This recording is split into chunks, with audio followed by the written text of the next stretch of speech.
Commission on Elections, opisyal nang inumpisahan ang election period. Mga checkpoints itinayo na sa iba't ibang bahagi ng bansa. Kaugnay niyan, narito ang ilan sa mga pag-uulat ni Bombo Bea Peniza. Formal nang inumpisahan ng Commission on Elections ang election period at nakapagtayo na din ng mga checkpoints sa iba't ibang bahagi ng bansa simula pa nitong linggo.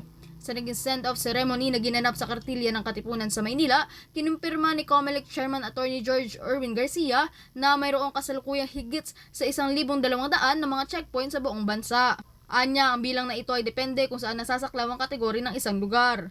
Naniniwala din anya ang komisyon, lahat ng nakumpirma ng Philippine National Police sa mga nasa ilalim ng red category ay magiging green kalaunan dahil pagtitiyak ni Garcia, generally peaceful ang buong bansa ngayon sa pag-uumpisa ng eleksyon. Ginawa ng checkpoint sa buong bansa na meron nga, sabi ng ating Chief PNP, mga 1,200 na checkpoints ito sa buong bansa. Yung bilang niyan ay depende doon sa mismong categorization ng mismong area. Hindi naman natin sinasabi porket pula, mas madami yung checkpoint, pero at least very strategic kasi yung location dyan. At naniniwala ako yung mga nasa red category areas na kung saan yun ang mga na-determine ng ating PNP at pinayagan, inaprubahan ng COMELEC. Naniniwala ako na later on, pagka nag-update na tayo sa mga susunod na araw at linggo o buwan, ay magiging green yung mga yon. Dahil talaga naman generally peaceful ang buong bansa ngayon sa pagsisimula ng ating election period.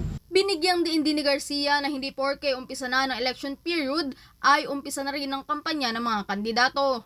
Mas maikli umano ang campaign period kumpara sa election period na siyang tumatagal ng 120 days bago ang mismong araw ng eleksyon. Gusto ko lang po sabihin sa mga kababayan natin, hindi po porket nagsimula ang election period ay campaign period na. Ang campaign period po ay mas maikse kesa sa election period. 120 days before the election po ang election period at ito ay natatapos 30 araw din after the election.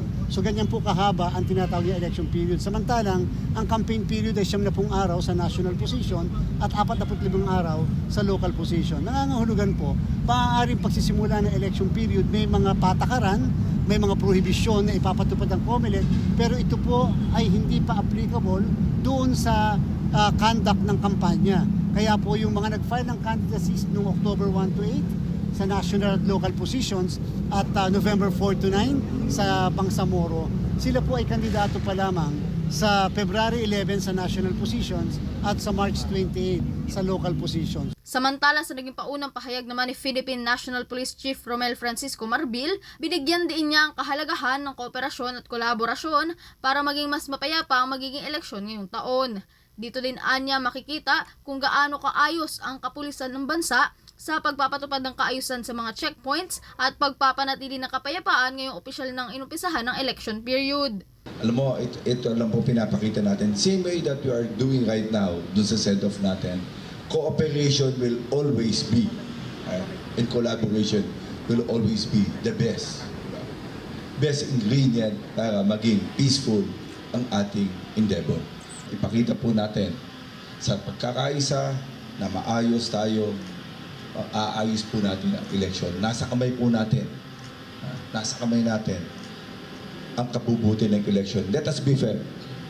Let us be apolitical. Ito rin po papakita natin na pagka nag-checkpoint po ang police, kasama natin Coast Guard, of course, sa pamumuno ng COMELEC, ipapakita po natin na maayos po ang ating bansa. Pakita po natin, let us show sa mundo na ang Pilipinas ay maayos.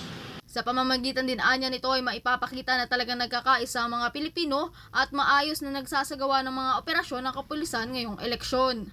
Para sa Bombo Network News, Bombo Bea Peniza nag-uulat para sa #1 and most trusted radio network in the country, Bombo Radio Philippines. Basta Radio, Bombo!